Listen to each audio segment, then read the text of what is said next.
My people, my people.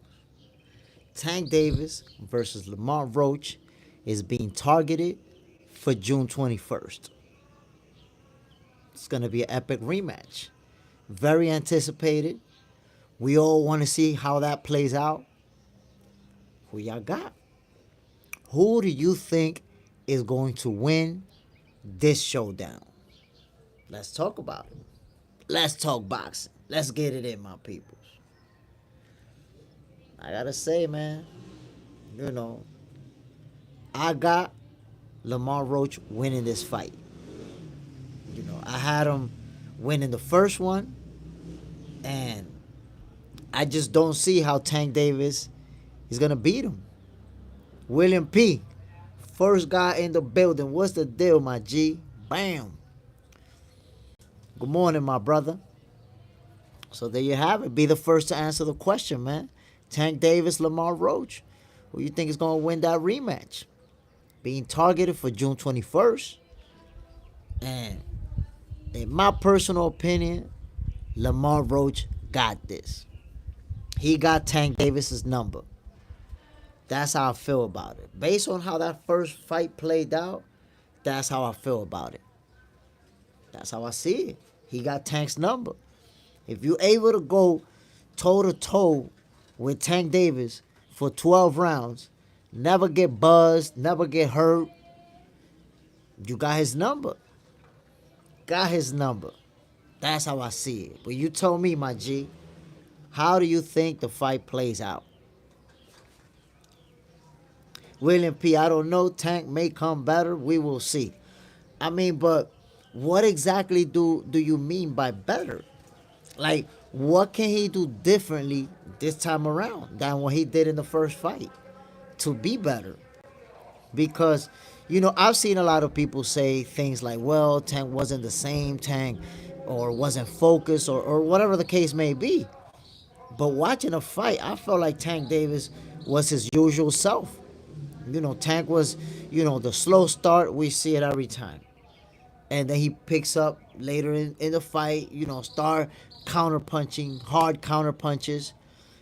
It's just that Lamont Roach, man, just didn't allow him to do what he normally does. So I see this second fight playing around in a very similar fashion. William P, more smart, ring IQ, and don't sit in the pocket with a counter-puncher like that. Ring IQ. I see what you're saying, man, but at the end of the day, I think Lamont Roach showed us that he's a very, very good boxer. And that he can beat Tank Davis from the outside and on the inside, from the pocket. We saw it. I just don't see the fight playing out any differently unless Tank is able to maybe catch him with a big shot and hurt him, because we already know Tank Davis is a finisher. If he hurts you, he's going to get you out of there. And we've said this before, with Tank Davis, hands down, man down. But that's the thing, man. Lamont Roach, them hands was up. Them hands was ready.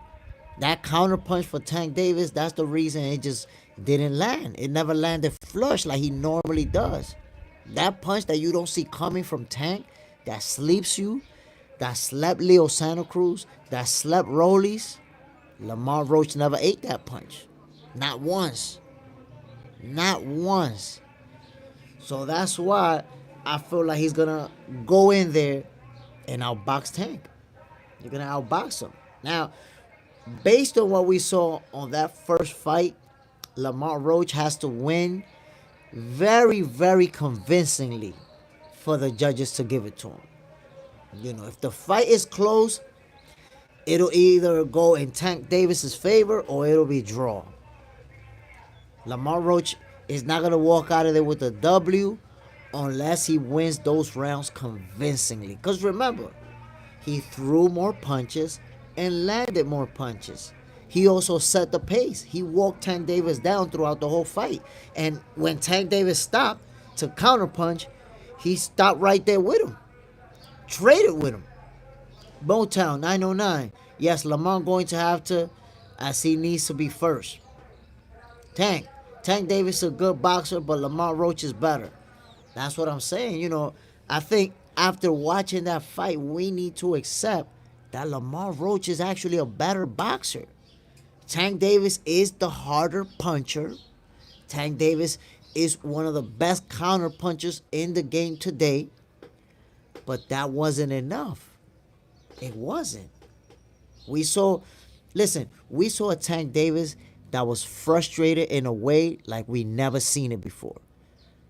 Not just because he took a knee, not just because he walked, turned his back on his opponent and walked to his corner. But remember, if you may have already seen the video, Tank Davis actually tried to bite Lamont Roach. He tried to bite him.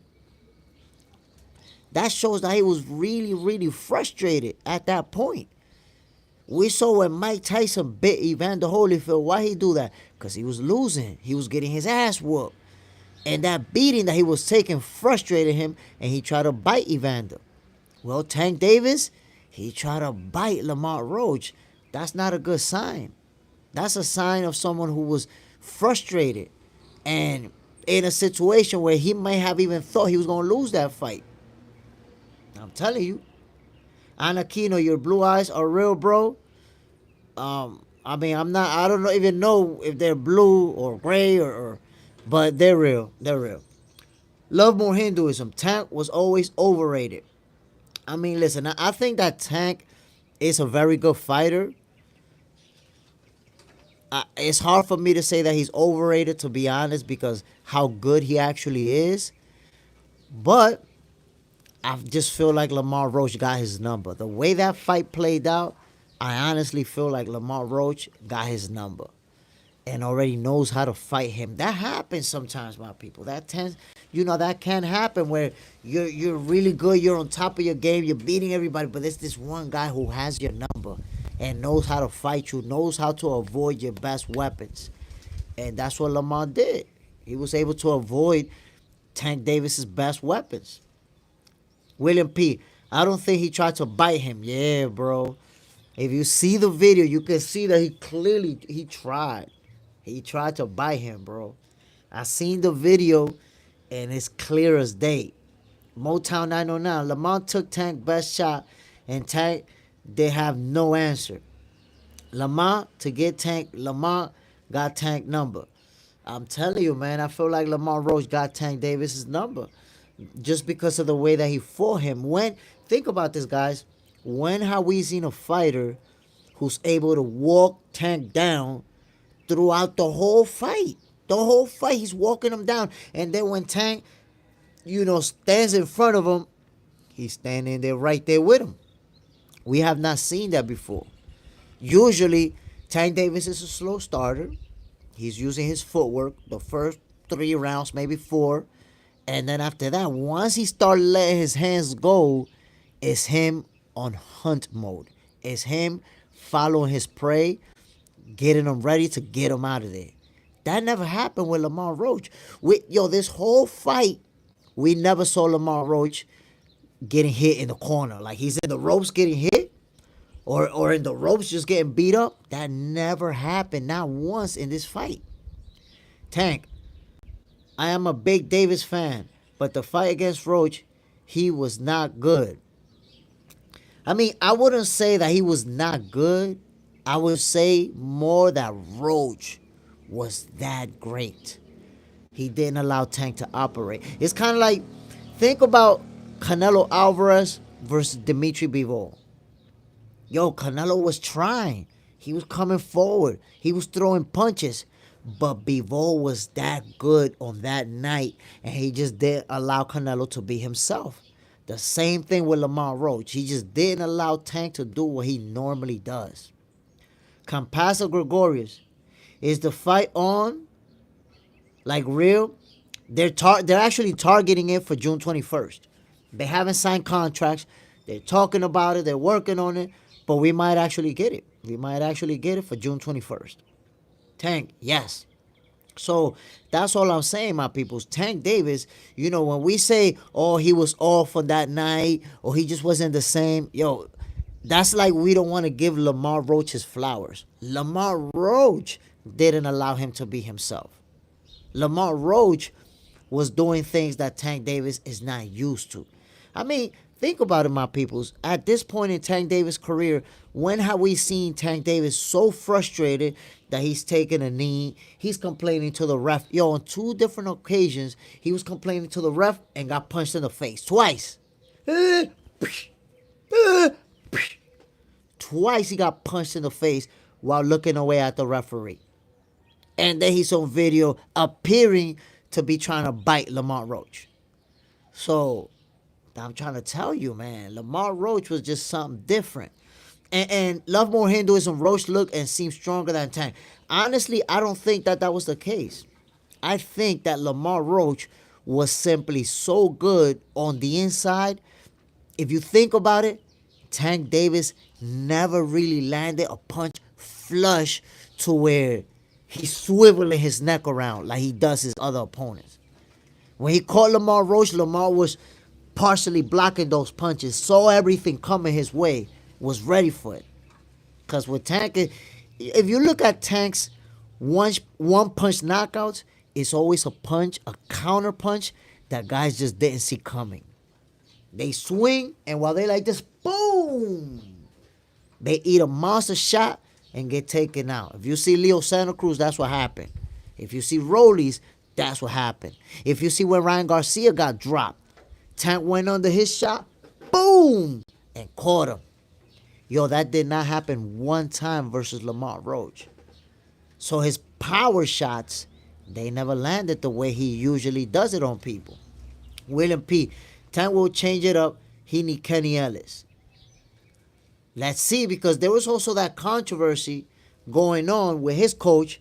I don't know if you guys probably noticed at the end of the fight, he ignored him. He walked right past him like coach was ready to dap him up, and he walked right past him and just kept him moving. So you have to wonder, what really went down. It's like there seemed to be some friction in between them two. Love More Hinduism or Pitbull. Pitbull gave Tank Davis a real good fight. They did their homework. And you know how you could tell that they did their homework? Because almost every time Tank Davis tried to counterpunch with the uppercut, Pitbull caught it right there. Boom, boom, boom, over and over. And Lamont Roach did the same thing. Tank Davis will counterpunch, boom, and they'll be landing here. Or sometimes he get hit, but it's like partially blocked, like it's not really catching him flush. And that chin was protected for 12 rounds, man. Tank Davis never caught him right there, like that. He didn't eat a single shot like that. So Lamont Roach, man, people got to give him his credit. It's like when you say, oh, it's like Tank wasn't focused and Tank wasn't this, he wasn't that, you're not really giving credit to the guy who was in front of him, who frustrated him, who gave him a fight that he never went through that before. I've never seen Tank frustrated in a fight. Tank is a guy who's always kept his composure, kept his focus. Even when he ate a couple of big shots from Rolly and ate a couple of big shots from Ryan, stayed calm, stayed relaxed, and did what he normally does. This time it was different, yo. Lamont Roach was right there with him. And I'm talking about for 12 rounds, you move up from the 130 division, fight the hardest puncher at 135, and you go toe-to-toe, blow for blow. That's crazy. That's crazy, my peoples. MAW, hello, boxing fans. Jay and chat. Smash that like button, folks. Ooh, appreciate you, my brother. Real talk, my peoples. Hit that like button, man. Don't treat me like I'm whack. Like I'm a B-level fighter right now. But yeah, my peoples, I gotta say, in my perspective, Lamont Roach, he got Tank Davis's number. I feel like he got his number simply because we have to see how that whole fight played out. Lamont Roach was never hurt, was never wobbled, obviously was never even close to being dropped, was never fighting in a way to defend himself, like defensively. You got to see it. You have to see it, my people. Fabricio Sosa, un abrazo para Brasil. Ooh, appreciate you, my brother.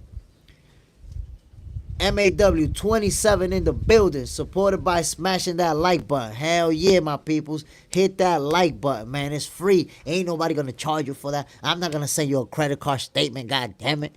But again, my peoples, Lamont Roach did not go the distance with Tank Davis by running. He didn't fight defensively. Nobody could say, oh, yeah, he made it because Tank was trying to chase him around and this guy was running too much. Nah. He went the distance with Tank Davis. He was chasing Tank Davis down. He was walking him down. He was going toe-to-toe every time Tank Davis stood his ground. Nobody expected that. Nobody expected that. Hash Bash, the Tank haters didn't want us to witness the fight against Roach when told us Lamont was good and now Tank is doing the right thing, giving us the rematch. And Shakur didn't give us a rematch with De Los Santos.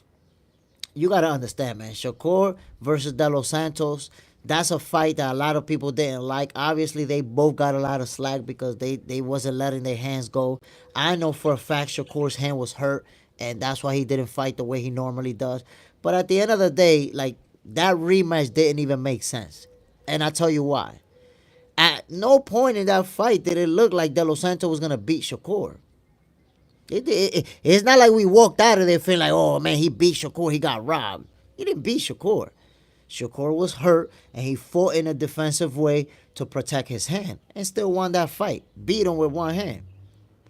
But this is different because Tank versus Roach, first of all, a lot of people saw Roach winning that fight. And even if you didn't see him winning, it was a rematch, and Roach was robbed of an extra point when Tank Davis took a knee. Robbed. So any way we look at it, Lamont Roach should have walked out of there with the belt and with the W. And he didn't because he got robbed. Superman, salute. What's the deal, my brother? Appreciate you dropping in, man. You know what it is. We talking about Tank Davis. We talking about Lamont Roach. The rematch, June 21st. What you think is going to happen, my G? Frederick Richards. I had Lamont winning 7-5 without the knockdown. That's what I'm talking about. Me too, my brother. I had Lamont Roach winning that fight without the knockdown. I felt like, he won that fight. When they announced the draw, I couldn't believe it. I felt like they did Roach dirty on the spot. Right there, I was live for that fight. And I said, like, how they going to do this guy like that? This guy won. So I saw him winning it. Hash Bash, Shakur didn't beat Santos either. And Shakur's supposed to be the best. Yeah, he beat De Los Santos, bro. Come on. How you going to say that? He beat him. He definitely beat him. Definitely beat him. And not only that, there wasn't a controversy around that fight. People just said that it was boring. They didn't like it. They didn't like the way that it played out. But there was nobody saying De Los Santos won that fight. The same way everybody's saying, or a lot of people saying, Roach beat Tank Davis. And we saw it. We didn't see Shakur frustrated. Like, there's no comparison between these two fights. We're talking about Tank Davis taking a knee, complaining to the ref, turning his back on his opponent, trying to bite his opponent. Tank Davis was just frustrated throughout this fight. Love more Hinduism. Tank almost lost to Barrios. He lost a lot of rounds to Barrios. At some point, they even told him he was losing the fight. And we've seen that. See, that's the thing. I analyzed the fight, and I analyzed the different angles. Tank Davis lost rounds versus Leo Santa Cruz before he knocked him out. He lost rounds to Barrios before he ultimately knocked him out. He lost rounds to Frank Martin before knocking him out. He loses rounds. He lost rounds to Ryan Garcia before stopping him. He loses rounds. So what happened when you're losing rounds versus all of your opponents, and then you can't knock them out? We saw it with Lamont Roach. He lost a lot of early rounds, and then he was playing catch-up because he couldn't knock them out. So ultimately, you're going to find a guy who's going to win those rounds, and you're not going to be able to stop him, and they're going to beat you by decision. That's what should have happened in that last fight.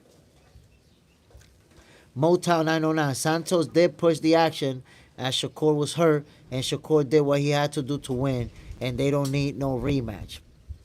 I mean, like I said, man, at some point, maybe a rematch does happen.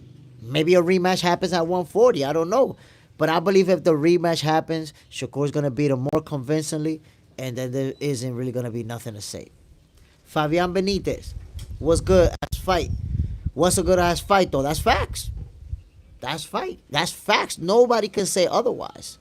Tank Davis versus Lamont Roach was a high level type of fight. Was exciting. There was a lot of action, a lot of punches. There was drama, and it was a good fight to watch. Everybody that watched that fight from the moment it started to the last bell, we was all locked in on that television. Locked in. And those who were there live was locked in as well. So that was a great fight. Love more Hinduism. Till Mayweather pulled a turkey. I mean, I don't know what happened, bro. I really don't know what happened. I don't know how. In fact, I couldn't believe, when they said one referee, because the first one they announced was the judge who gave the fight to Tank Davis. I was like, what? He giving it to Tank? What the hell going on? And then the other two had it a draw. So none of them three judges saw Lamont winning that fight. You tell me. You tell me what the hell happened. In a fight where Lamont Roach threw more punches, landed more punches, and set the pace. He set the pace. He's the guy walking Tank down throughout the whole fight. And then when Tank Davis stood his ground, Lamont Roach stood right there and traded blows with him. Won in a lot of those exchanges. Made Tank miss and made him pay. Lamont Roach was counter-punching, one of the best counter-punchers in the game. We're not even used to seeing people counter-punch Tank Davis the way Lamont was doing him. So, for the people that say Tank is going to knock him out in the rematch, I don't know how you see that. There is nothing about that first fight that tells me Tank is going to knock him out. We already know anything can happen in boxing. Let's keep it 100. Anything can happen, especially if you're a power puncher. If you catch a guy, you can end it right there. Or you can hurt him real bad, and we know Tank Davis, he'll finisher, he'll get him out of there. But nothing about that first fight says Lamont Roach is going to slip and eat that punch. I don't see it. Love more Hinduism. Best fight so far this year was Benavidez versus Morrell. Yeah, that was a real good fight, man. Benavidez and Morrell. Wait a minute. Benavidez versus Morrell was a great fight, but to me, the best fight this year was Dmitry Bivol versus Beterbiev. To me, that was the best fight. They went 12 rounds, and that was action-packed as well. But Benavidez and Morrell, I'm not knocking you. That fight was epic as well. Superman. The refs and money is on the side. Lamont should win, but money will prevail. Lamont should win, but money will prevail. We shall see. Because it feels like they didn't want to give it to Lamont Roach, but he just did too good for them to say Tank Davis won. Like, if they would have announced Tank Davis has the winner for this fight, everybody would have been like, oh my God, Lamont Roach got robbed in broad daylight. So they had to give it a draw. And I even felt, look, when this fight happened, I still remember when the last bell rang, I said, why are they taking so long to say what the decision is? It doesn't take that long to add up the scorecards. They took a while, my peoples.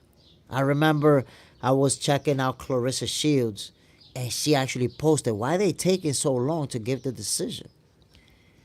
To me, I felt like they cooked the scorecards. I was like, them cards got cooked. When they added up the numbers, they was like, oh shit, we got Lamont winning now. Fix that shit. We not trying to give Tank his first L like this. And they did a couple of changes. Oh, you know what? This round goes to Tank. And let me give this round to Tank.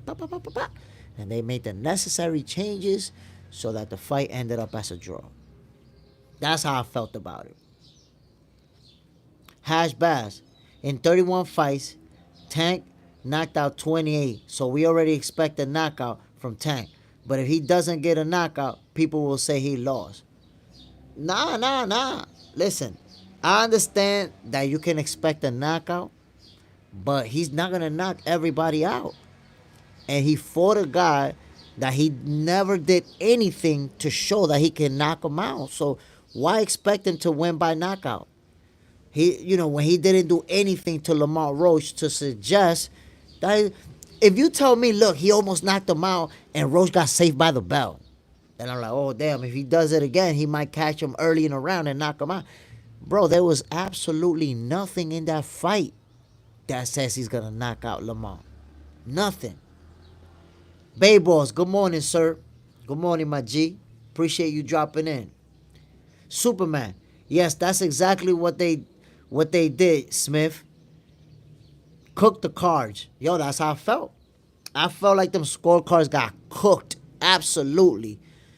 Again, there's no reason why it should have took that long to say what the decision was. It took a while.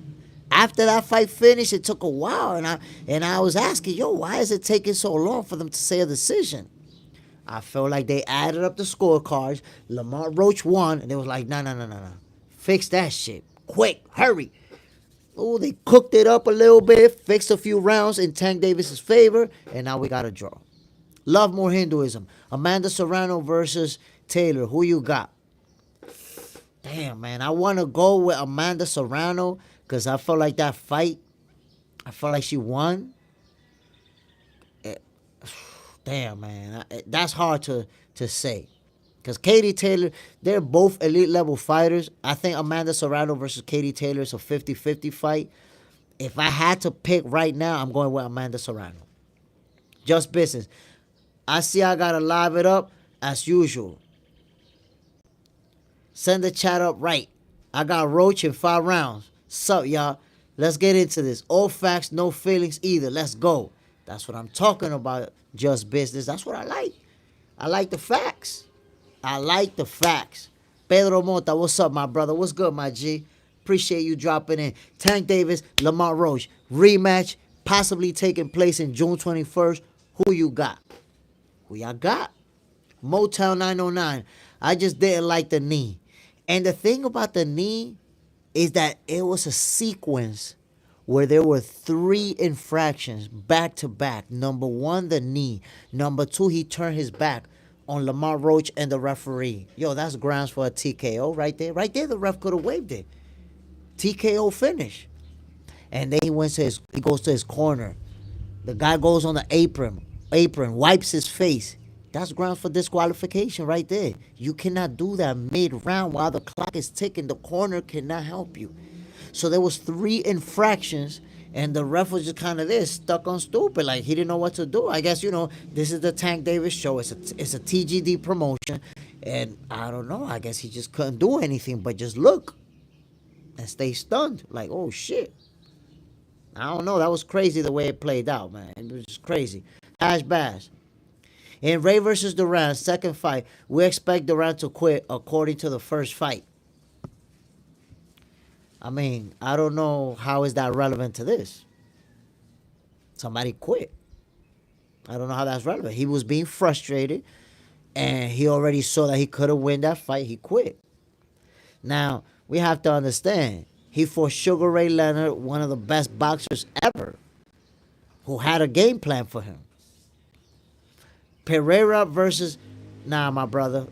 Nah, I'm sorry, Pedro Mota, but we only do... I love MMA, by the way, but in Box Center, 100% about boxing, my brother. So respect to both of those fighters, but we don't do MMA. We only focus 100% on boxing. Salute, my brother. Superman. Crazy, they waived a fight on Pro Box for same infractions or called a knockdown. Because they following the rules. For those infractions, you're supposed to follow the rules. A lot of people were saying, well, it's up to the ref, it's up to the ref. It's not up to the ref, bro. It's not. Taking a knee, that's not up to the ref if it's an infraction or not. Even the New York State Athletic Commission said he made a mistake. That should have been a knockdown. Pedro Mota, okay, sorry. No worries, my brother. No worries. So that should have been a knockdown. Ernest Morales, Roach is 5. I agree that Roach won. But I think Tank in the rematch.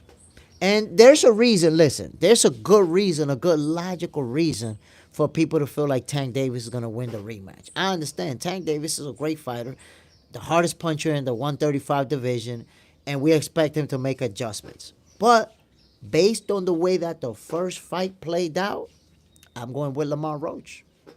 I just don't see Tank Davis, right now at least, as being the better boxer. Lamont Roach came across to me as the better boxer. So if you're not going to knock him out, if you're not going to be able to hurt him, which you wasn't in that first fight, then it goes the distance once again, and Lamont Roach outboxes him. That's how I see it playing out. Love More Hinduism, Roach versus Lomachenko. That's a tough fight. That's a tough fight. Because of Lomachenko's inactivity, I might give the edge to Lamont Roach. But I think Lomachenko, if he's in tip-top shape, I think he beats Lamont Roach. That's how I feel about it right now. Hash Bash, you say you don't see Tank getting a knockout against Roach according to the first fight.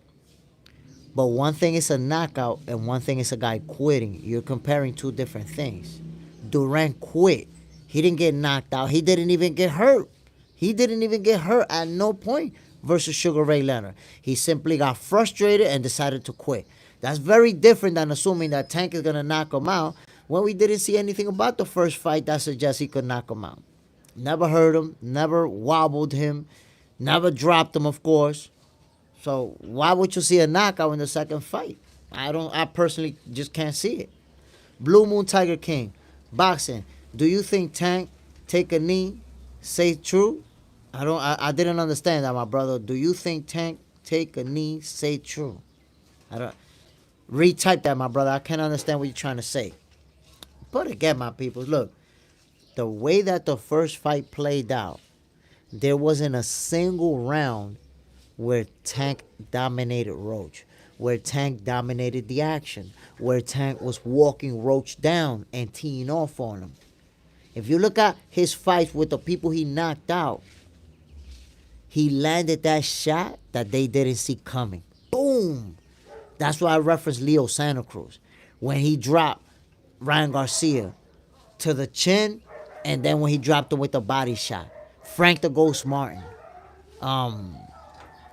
Rollies. He dropped these guys with a body shot or with a headshot that they just didn't see coming. That never happened once with Lamont Roach. So if a guy has your number, it's going to be tough to catch him with those because he's already waiting for them. He's ready as hell for those shots.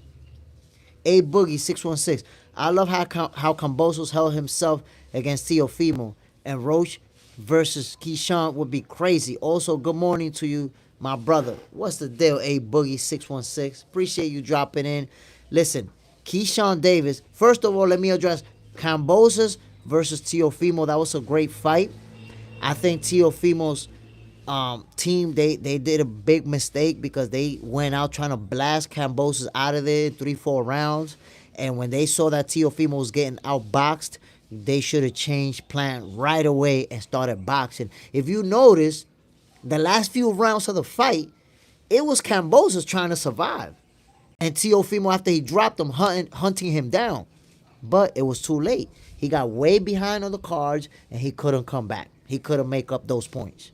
That's why he lost. If he would have started boxing him from the beginning, I believe he beats Kambosos. Probably even knocks him out.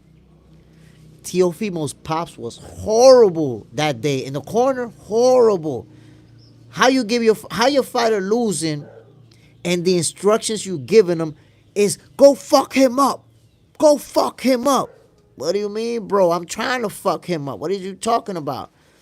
You didn't see him giving him instructions as far as your footwork, use that jab, go to the body. You didn't see him giving him actual instructions. And by the time they started boxing, They fell too behind on the cards.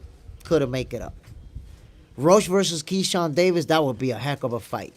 That would be a heck of a fight. By the way, Keyshawn Davis already said, I'm willing to fight him. I'd like that fight. And Shakur Stevenson also said, yo, if Tank don't give you the rematch, I got a title shot for you. But it does look like Tank Davis is going to give him the rematch in June 21st. Punisher, you like UFC or strictly boxing? I do like UFC. I just focus, Box Center. So we focus 100% on boxing. But I'm working on doing a UFC podcast, a MMA podcast, because a lot of people want to talk about it. But I'm just not going to entertain it on this channel because that's what we're doing. We're talking boxing. Love more Hinduism. Cambosis was a fluke. I mean, I think it's a classic case of an elite level fighter losing to a very good fighter because he underestimated him. You gotta understand, Cambosis, he's not a bum. So he'll beat, if you're one of the best fighters and you're not on your A game, he can beat you. He can beat you. Cambosis, he's not a bum. He's one of these guys that is like Mayorga. Mayorga beat some good fighters. Why? Because they underestimated him.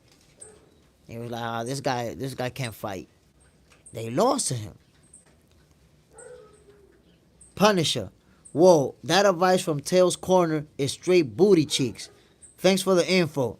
I mean, come on, bro. How are you gonna be telling your fighter go fuck him up? That's it? Like, what the hell you think I'm trying to do? I'm trying to blast him out of there. I am trying to fuck him up. Well, yo, Tio's pops, man, I'm telling you. That day, I feel like, yo, Tio should fire him ASAP and bring in a real coach. Because sometimes father-son duo only really works because the son is that talented. So Pop Deuce is able to take him all the way because you already have a son who got that talent. But now at that level, all the way up there, yo, you need to bring in a real coach. So when you find yourself in these situations, they can give you real instructions and get you through that. Because I'm telling you, if he would have had a real coach up in there, they would have, after round number 2, they would have been like, nah, listen, we're not going to just blast this guy out of here. Let's start boxing him. Let's start using that jab. Keep that stick on him. Let's start going to the body. They would have gave him actual instructions instead of go out there and fuck him up. The whole first half of the fight, Tio was out there acting like he was just going to knock him out, blast him out of there. That's why he got behind on the cards. If you see the second half of the fight, when Tio actually started boxing, he was winning. He won the championship rounds. He was too behind on the cards.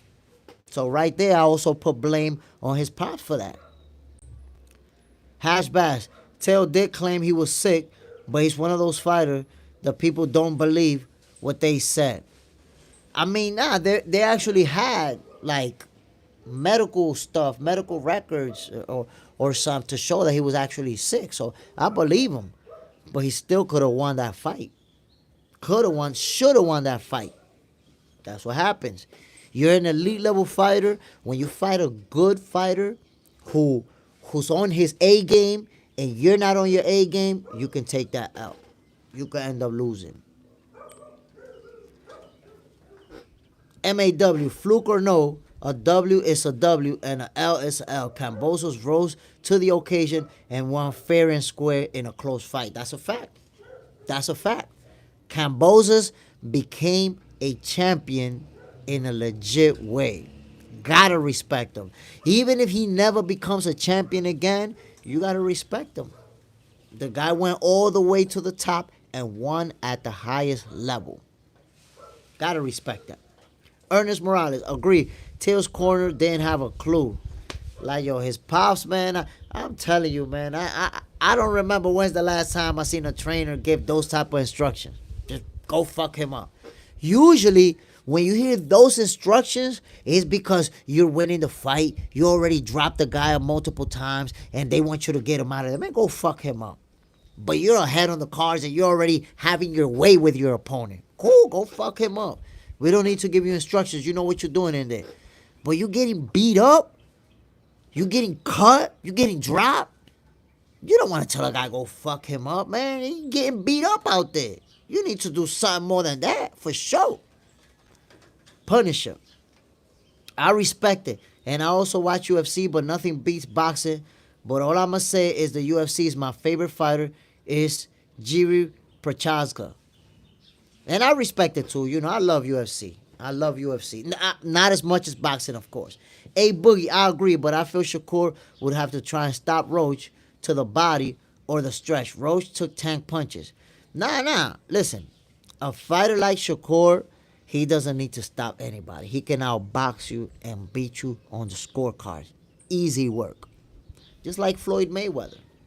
Shakur Stevenson, whether people like to admit it or not, he's another version of Floyd Mayweather. As simple as that. Hit and don't be hit. So he can outscore anybody. I don't see anybody today that's going to outbox Shakur and beat him on the cards. If anything, the only way to beat him is if you can hurt him and like badly and either finish him or you hurt him so bad that he can't be himself anymore. So now he's not using the footwork. He's out of rhythm. He's standing in there and trading and losing exchanges because he's hurt. You could beat him like that too. But you got to hurt him real bad. If you can't hurt him and he's going to do what he do, you ain't going to beat him on the cards. You're not. Can't beat him on the cards. Punisher. Yeah, my favorite is boxing, and it always will be. Man, listen, I consider boxing the greatest combat sport that there is, that there ever was, and that there ever will. Like, think about this, yo. They have found in the caves from cavemen, drawn into the caves with rocks, people like this. Yo, even before the sport had a name, they was already duking it out. They was already, And I'm going to tell you, you know why I love boxing more than MMA? Because in boxing, there are no tricks. Like in MMA, I could fake an elbow and kick you. I could fake a kick and punch you. I could grab you by the neck and drop you. And we wrestle in the floor with each other. There's a lot of different techniques that you can use in MMA. In boxing, it's just these two. That's it. No tricks, no nothing. Just these two. Hit and try not to get hit, and that's it. That's as primitive as it gets. Let's punch each other and let's see who's better at it. That's why. That's why I love boxing.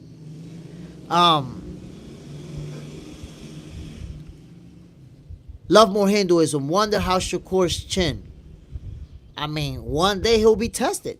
One day he'll be tested. He's ate some good shots. And he's never been hurt or anything like that. But I think one day he's going to eat a real big shot and maybe get moved around. Something that'll ring his bell. And then we'll see from there how he's going to bounce back from that. Punisher. Fire info. Appreciate it, my guy. Boogie. A Boogie. I say that because his hands are so brittle against a fighter like Roach, who's going to be there and take one to throw one. You got to remember Floyd Mayweather. Floyd Mayweather had them bad hands, which is the reason he did that transition from from Pretty Boy Floyd to Money Mayweather, where now he became a lot more defensive, didn't let his hands go as much, and the knockouts went down. He stopped knocking people out. So all Floyd had to do was change his strategy a little bit to keep his hands from getting broken in every fight, and he won every fight. So I believe Shakur is the same thing. He's going to look for ways to keep winning. Ernest Morales. Shaq beats Roach. Roach is tailor-made. I mean, I see Shakur beating Lamont Roach. In a good competitive fight. I just think, Roach is a very good fighter, but I'm going to also point something out to you guys. You got to keep in mind. Lamont Roach has one loss in his whole career. And who did he lose to? Jamel Herring. The same Jamel Herring that Shakur stopped in 10 rounds. That's why when people say Shakur's boring, because they refer to the De Los Santos fight and whatever other fight. But why y'all don't look at when he fought Jamel Herring and he picked him apart and stopped him in 10 rounds? That's the only guy to beat Roach. Why we don't talk about when Shakur beat Valdez, picked him apart, beat him up. Love more Hinduism. MMA got too many weapons. And that makes it fun to watch. But boxing is more of a pure combat sport because it's just these two. Boom, boom, boom, boom. That's it. No tricks, no nothing else. MAW, Shakur is probably the closest thing to Floyd Mayweather. But Mayweather was once Pretty Boy Floyd. I agree with you. And that's why I tell people, by the way, folks, it's 21 of us up in here. I only got 11 likes, man. Hook me up. Hit me up with that like button. It just take half a second for you to go like that. Click on that like button. Let me say something. Let me drop some jewels about Floyd Mayweather and Shakur Stevenson comparison. Maybe that'll earn me a like from you guys. I still remember how people used to say Floyd Mayweather was boring. I still remember when people used to say Floyd runs too much. I still remember all the memes that people used to post about Floyd on a track running or Floyd on a bicycle running. Floyd with the Forrest Gump clothes and Floyd's head on it like he's running. And now all the things that they used to say about Floyd, they say it about Shakur. All the things that I heard being said about Floyd, they say it about Shakur. Floyd was the best defensive fighter of his era. Untouchable. Hard to get hit. That's Shakur today. The best defensive fighter of this era. Hard to get hit. Look at the similarities. That's all I'm saying. West does it. Shakur's incredible, but is cursed with soft hands. It's hard to miss something that big and keep a fan base. Remember, Floyd Mayweather, soft hands, low knockout percentage, hit and not be hit, became the most important fighter ever. Became the face of boxing. Prashant Kataria, can I start boxing at the age of 25? That's a yes. Can I become a professional? That's a yes. Now, I have to tell you, it's all about your athleticism and your talent. If you're not, at 25 years old, if you're not very, very athletic, then you're going to get your ass beat if you get into boxing. Now, if you're athletic, if you're somebody who was already good at sports, who you could be fast or you're very strong, if you have physical attributes, then you can become a professional boxer at 25 and even have some success. But you have to be very athletic, very physically gifted. If you're not physically gifted, then that's real late for a start. T. Dogo, you got Usyk fighting Dubois next or no? I mean, I think that Dubois deserves the rematch, in my opinion. But it could happen with Joe Joyce. I'm okay with that fight as well. Just because of what happened with Usyk and Dubois. Dubois dropped him with a legit body shot, and it was called a low blow. If that was ruled a body shot, Dubois would have won that fight.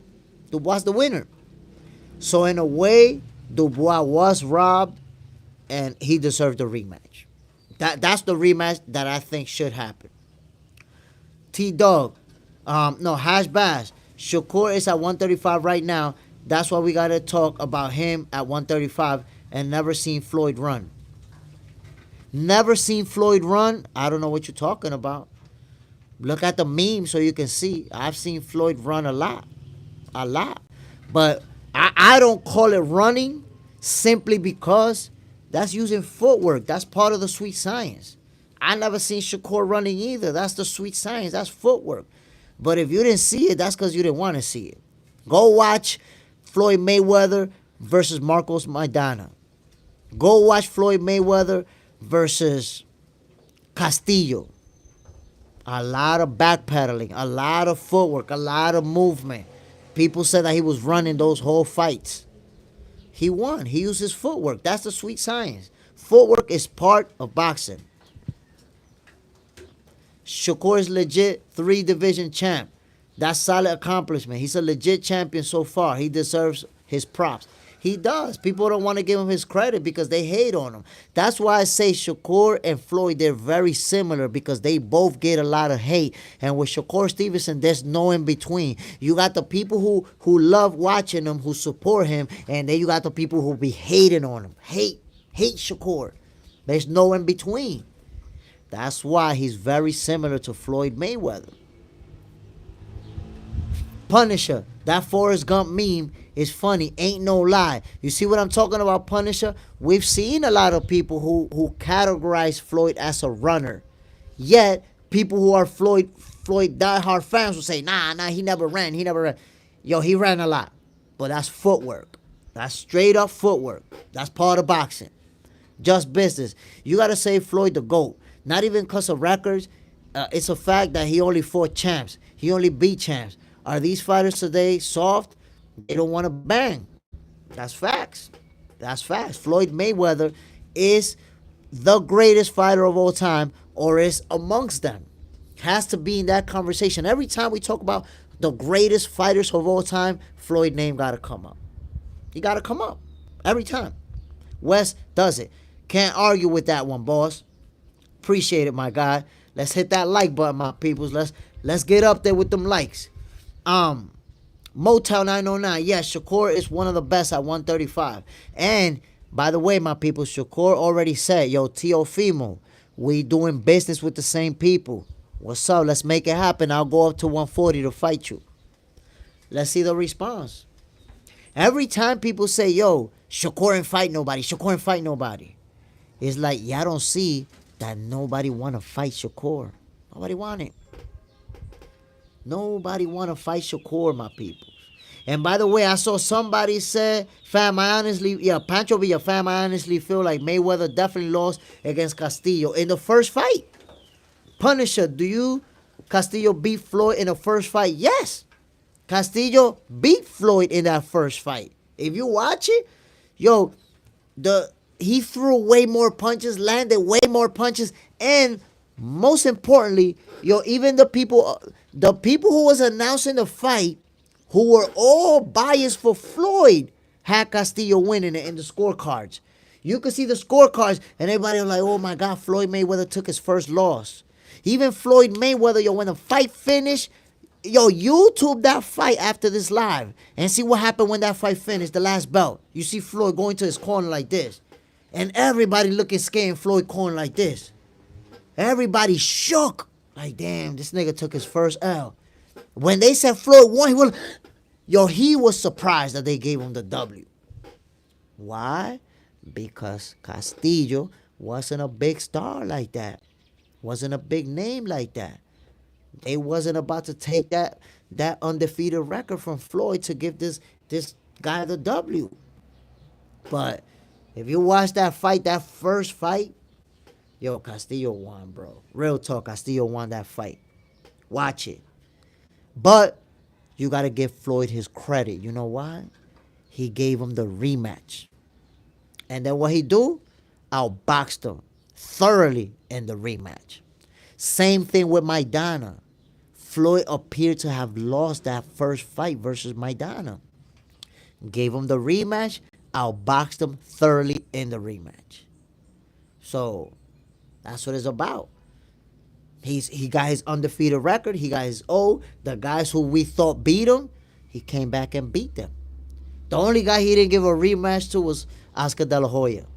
Should have gave him that rematch. That was a split decision win, but he chose not to. Pancho Villa, Fox fam, Mayweather always gave the rematch. Except to Oscar De La Hoya. He gave dudes the rematch. You think he beat me? I'm going to give him the rematch. And beat him thoroughly. You got to give him his credit. West does it. Facts. I think he beat Maidana both times, in my opinion. If you see it like that, I respect it, my guy. I respect it. I felt like Maidana beat him in the first fight. The fight where I remember Maidana was the first and only time in his whole career that Floyd Mayweather was honestly saved by the bell. Y'all remember that counter right hand from Maidana?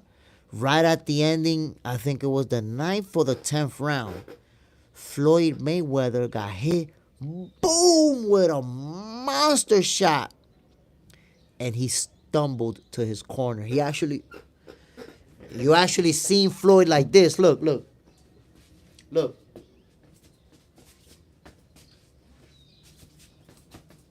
He actually stumbled to his corner from that shot. If that shot lands with a minute to go, Floyd Mayweather loses by knockout. He gets stopped for the first time. But that punch landed with literally 5 seconds to go in the round. Boom! Crazy. And you know why Maidana landed that punch on Floyd? Because Floyd tried his normal, when he stepped back and boom, counter with the right. He tried that. But Maidana was slick. Maidana threw a jab. Floyd went like this. But as he was coming forward, Maidana was already coming with that right hand that comes looping. Boom!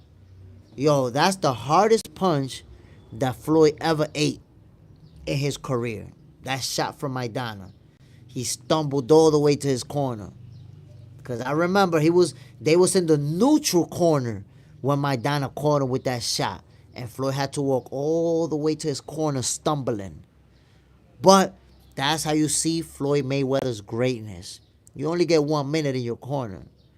That 1 minute was enough time for him to get his composure, get up, and start boxing again. And not get hurt or hit with another big shot. That's what great fighters do. Love more Hinduism. Conor hurt Floyd with a body punch. Ref saved him. Yeah, but Conor was never going to win that fight. He caught him with a good shot. But if you remember, Floyd Mayweather was taking it real easy, even smiling and laughing in the first few rounds. Then after he ate a couple of good shots, he started picking up the pace. And then that's it. He picked him apart easily. Like it was easy for him to hit Conor. Wes Dustin, the Oscar fight was way closer than I thought until I rewatched it. I mean, it was a pretty good fight. It was a pretty good fight simply because Oscar kept letting them hands go throughout the entire fight. Punisher, it's crazy they gave him the fight. Only biased fans don't want to admit it. They act like robberies and favoritism for fighters doesn't exist in boxing. Castillo won. To be honest, a lot of people felt like Castillo won that fight. And look, I'm going to tell you something, my people. Boxing has always had bias for the more popular fighter. This Saturday, here in the Dominican Republic, I got to witness that. Let me tell y'all about it real quick. And if you haven't seen it, check out some of the last videos that I posted. The ring was set up at the beach, 20 feet away from the water, right there. That was crazy. The first boxing card event, pro boxing ever at a beach here in the Dominican Republic. That was wild. But I'm going to tell you what I got to witness. Think about this. A fighter from, I think, New Jersey, who was 4-0 with 4 knockouts. He came to the Dominican Republic and he fought a Haitian fighter who has 0 wins and 1 loss. Everybody's expecting he's going to knock him out, right? Because of the numbers. It turns out, bro, that the Haitian fighter was mad fast, had pop in both hands, and was mad tall. Yo, the Haitian fighter was putting all types of hands on dude. For the last round, somebody went up to dude's corner and told him, yo, you're losing this fight. You need this round badly, bro. He got hands put on him in the last round, too. They scored it a draw. Bro. Everybody was booing up in there yo, what the fuck just happened? Why? Because they was you know what? This Haitian kid with a record of 0 wins and 1 loss, we can't give him the W against the guy who has the 4-0 record with 4 knockouts. He's going to look bad taking a loss like that. They robbed him. They gave it a draw just to not give the more popular guy a loss in his record. That happens in boxing, be real talk. Hasik, bro, what color is your eye? Man, listen, I don't even know how to answer that question, bro. I don't even know. They light. That's what I could tell you. Garcelian. Gervonta didn't look 1 second in danger in the fight, while Tank wasn't even really focused. Next time around, he won't make jokes. Full focus, going for the knockout. I mean, I saw him going for the knockout in that fight. I saw him trying his counter punch, that power punch that he usually knock people out with. I saw him try a lot of times. I did see him going for the knockout. Now, when you say he didn't look he didn't look like he was in danger, you don't need to be in danger to get your ass whooped. Canelo didn't look like he was in danger versus Floyd Mayweather. Canelo didn't look like he was in danger versus Dimitri Bivol. He just got his ass whooped by dudes who outboxed him. So you don't gotta look to be in danger to get outboxed thoroughly. That's one. And two, you're saying he didn't really look focused. I don't know how you see focus through the TV screen, bro. How do you even measure focus? That's like you're a Tank Davis hardcore fan who you don't want to believe it played out like that. You can't see focus through the screen. Like, how do you see focus? You know what I did see? That Lamont Roach frustrated him. Lamont Roach had him frustrated. Lamont Roach had him taking a knee, had him turning his back, had him complaining to the referee and getting punched in the face, had him trying to bite him. So that focus that you didn't see, maybe it was his opponent that was frustrating him. I don't know if you took that into consideration. Bro, he wasn't really trying. He didn't press the issue like he said. All right, if that's your opinion, you're going to find out in the next fight. When it plays out exactly the same way, you're going to find out. Because what you're doing, Garlician, and you don't really know it, you're not understanding what Roach brings to the table. You're like, oh, yeah, Tank wasn't focused, and he didn't do what he do, and he's just going to knock him out. You're going to find out in the next fight. You're going to find out in the next fight. You're going to find out. Hasik, I ask. I don't know what you asked, my brother. You're going to find out in the next fight. I'm telling you, it's only Tank Davis fans talking about he wasn't that focused. He wasn't that focused. What do you mean he wasn't that focused? That's not something that you could see in somebody. You can't see that in somebody's face. What we did see, though, is that Lamont Roach frustrated him. Frustrated him. Come on now. Hasik, do you got a boxing comment for us, my brother? This is a boxing channel. We talking boxing. What's your boxing question, my G? And I'm answering it for you on the spot. Roach is a good, but has no power like Devin. Again, my brother, you don't need power to win a fight. You don't need power to whoop a guy's ass. I could give you endless examples of guys that don't have power beating power punchers. Hasik, you out of focus, my friend. Breathe.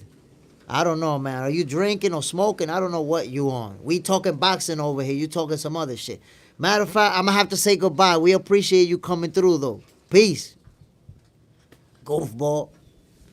I don't know if I'm a bad guy because I enjoy kicking people out, but Hannibal. Yeah, Roach definitely got in Tank head. That's what people don't want to see, bro. That Roach frustrated Tank.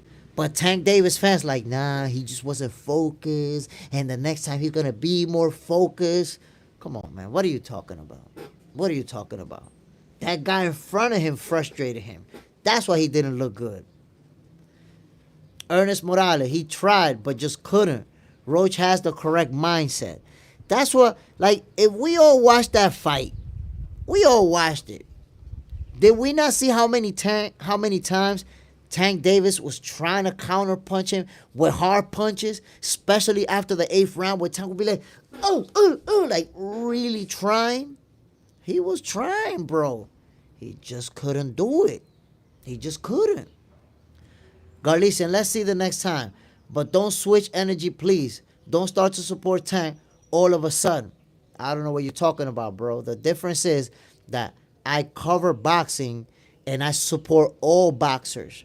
Tank Davis fans only support Tank and go against everybody else. That's the difference.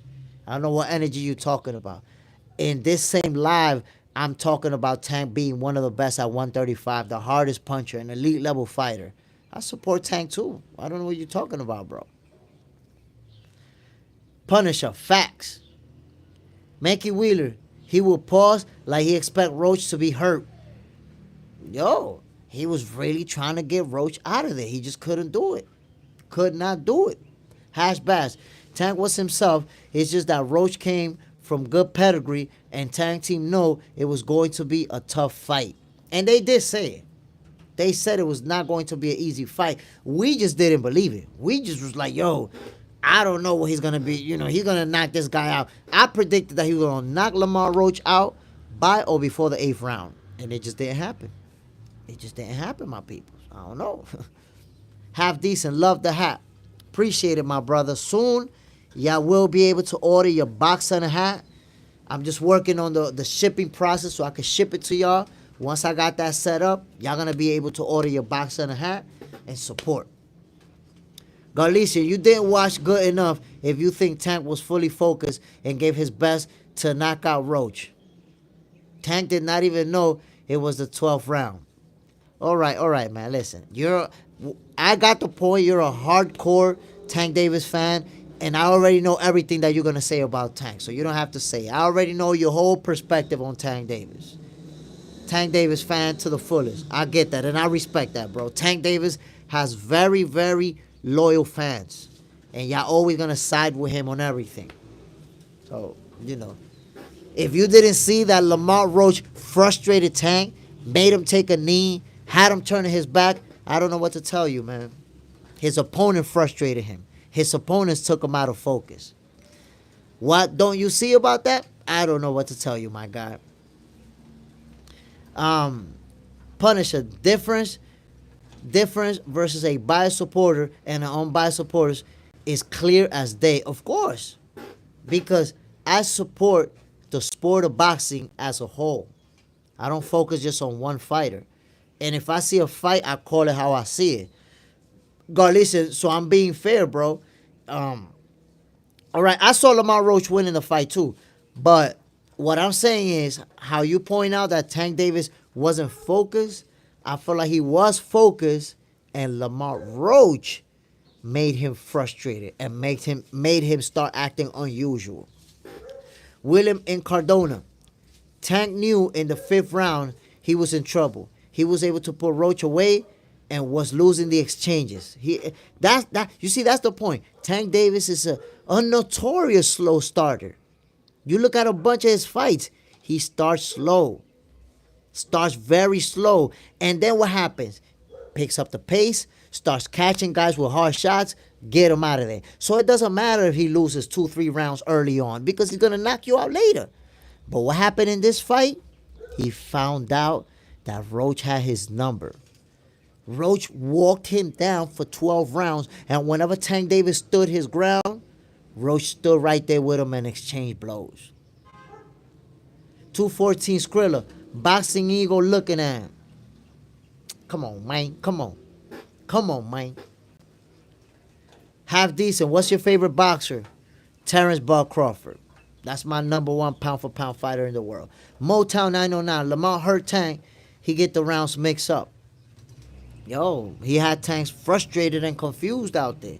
Because, again, when you're used to knocking people out, and now you can't knock this guy out, frustration sets in. Ryan, Tank got beat, took a knee, should have been a DQ. Man, listen, bro.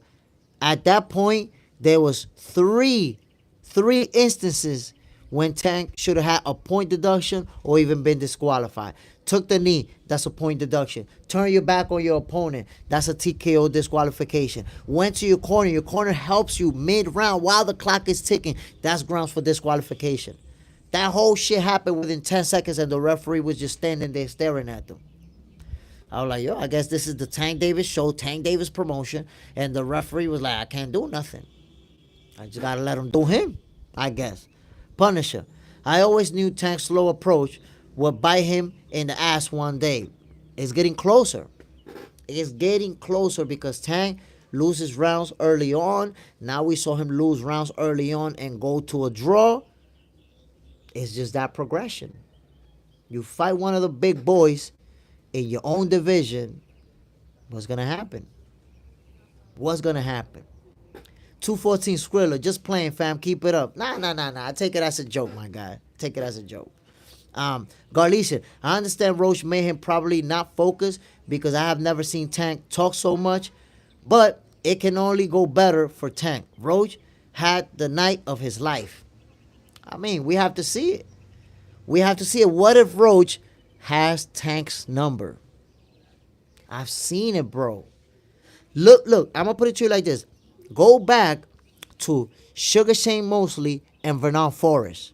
Yo, Mosley was the overwhelming favorite to beat Vernon Forrest. Vernon put the beats on him. Then there was a rematch. And I was like, you know what? Nah, man. What really happened is that, because Mosley was my guy.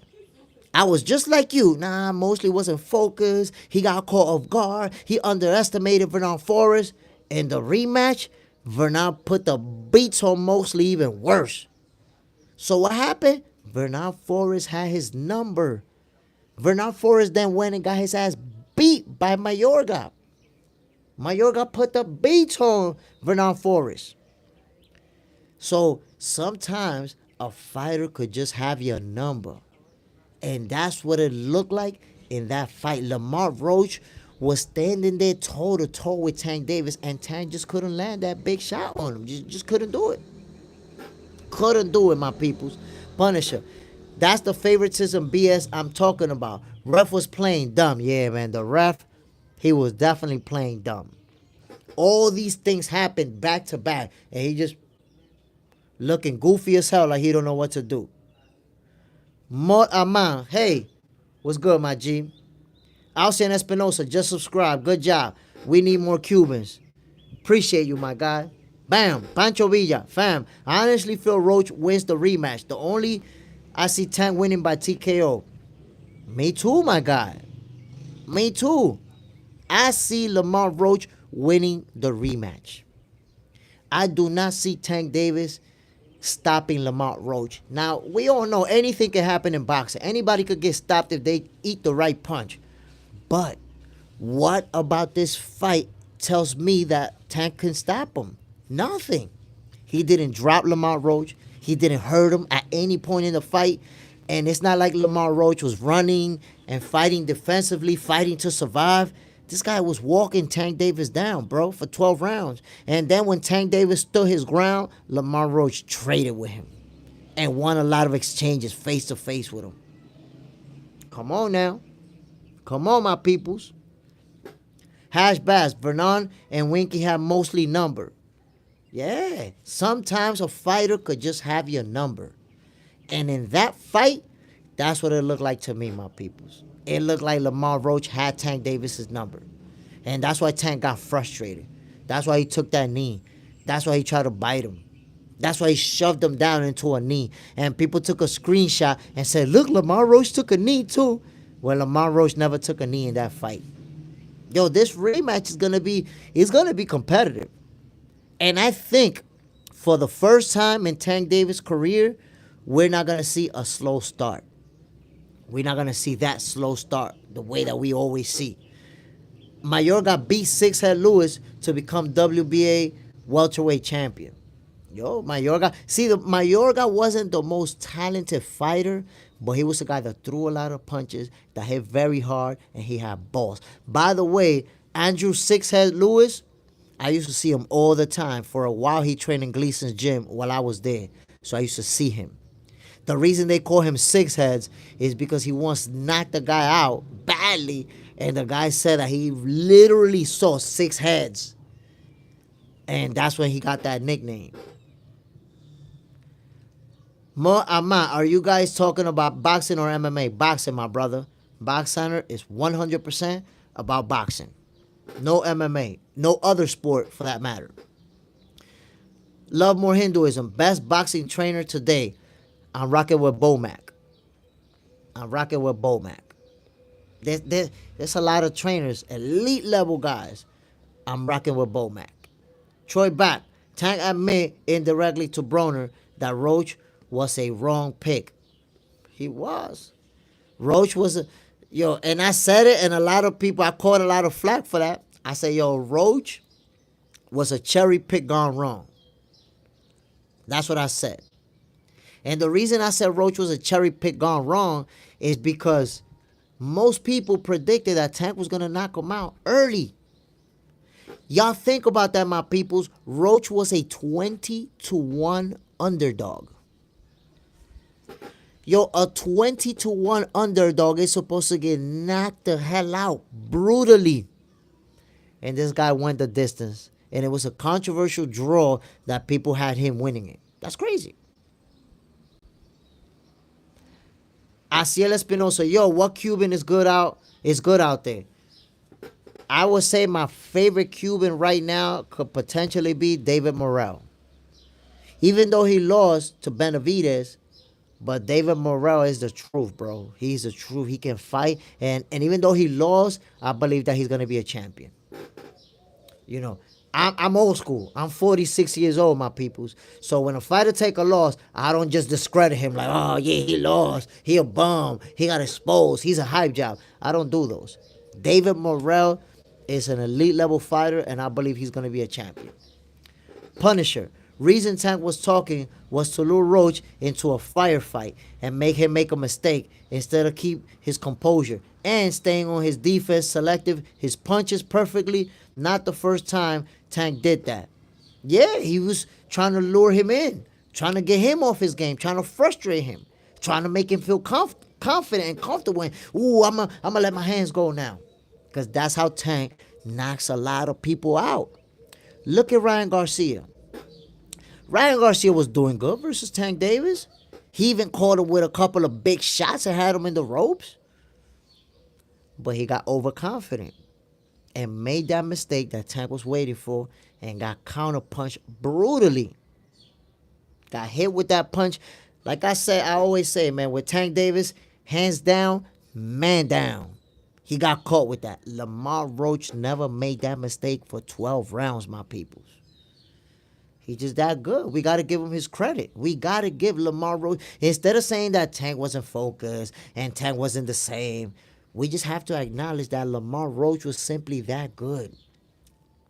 Asiel Espinosa, thank you. You are doing a great job. So wish you all the best. I appreciate you, my brother. Remember that I told you this. Box Center is going to be the #1 boxing channel, #1 over everybody. It's going to take some time. We're taking baby steps, but it's only a matter of time. Wait and see. That's a promise. MAW, bro, I'm 78 model too. Ooh, 78 babies in the building. We've seen a lot of boxing. Love more Hinduism. Lara still out there lurking. And you know, Landis Lara, he's a guy who gave Canelo some serious problem with his height, reach, and footwork. Till this day, there's people who felt Lara beat Canelo. Till this day. So Canelo So now that we're talking about Cubans, this guy fighting Canelo. Skull. That Cuban boxing style. He's very tall in front of Canelo. If you saw the face-off, it's a big difference.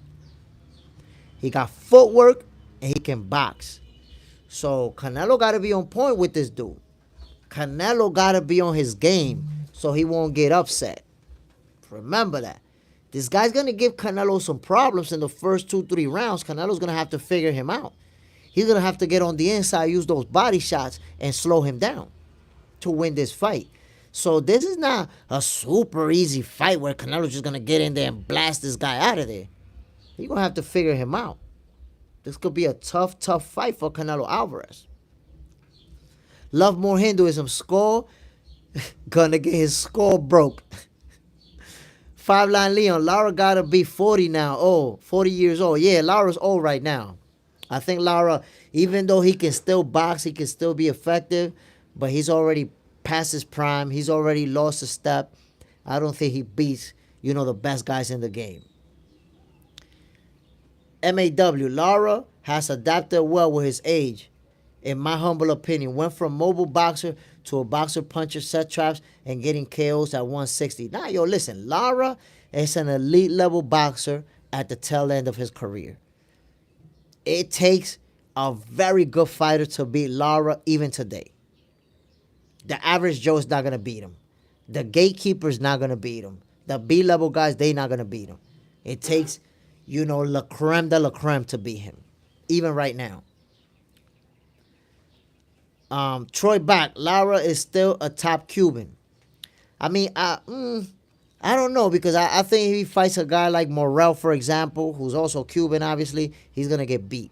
I think if he fights, the guys who are still young, who are still up there, he gets beat.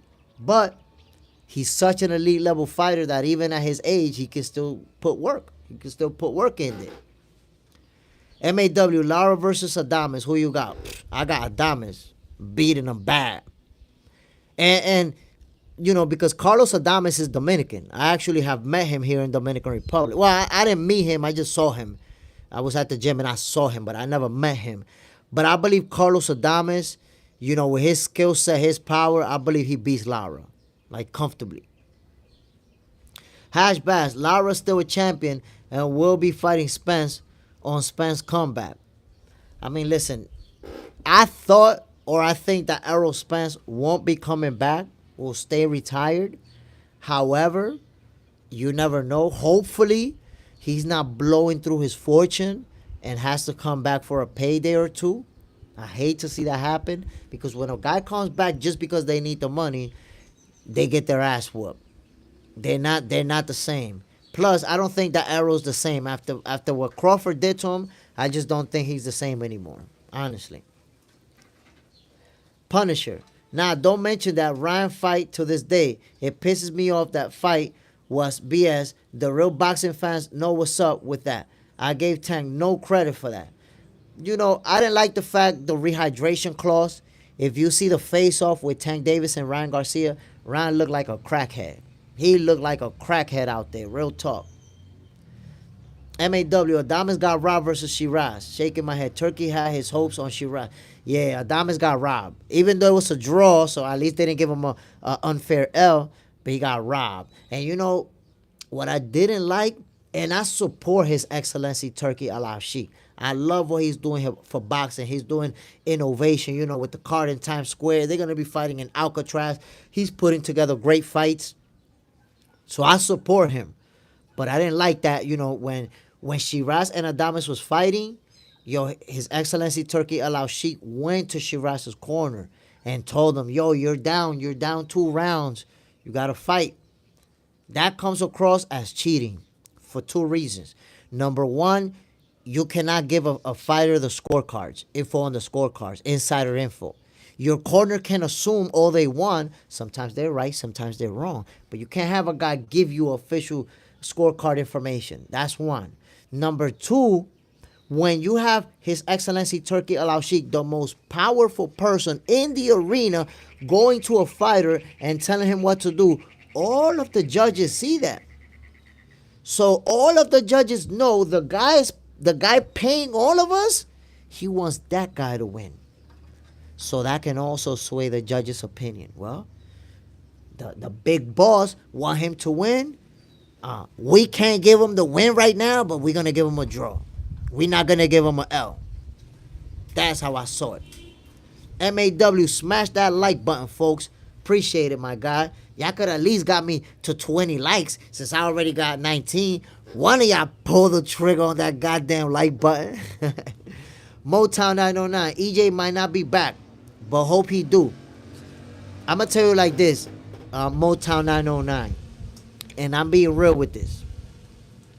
I believe that after the type of beating that Errol Spence took from Terrence Crawford, he should retire. You know why? Because he definitely walked out of that fight with some nasty concussions in his head. That I promise you. In fact, I felt like they did him dirty. When he went off the ring and they made him talk in front of the cameras. Y'all remember that? That Errol was like, it was a fight, and like he looked all confused and bewildered, and this guy was concussed. You should have just let him get out of there, go straight to the medics and check himself out and all that. But if you noticed, After that fight, right after that fight, Errol Spence disappeared from social media. We didn't see him for a long time. And whenever we saw him, even to this day, whenever we see Errol, we see like a picture of him, like, vacationing or whatever, or with his house, with his kids. But we see like a picture of him. We see him like hanging out.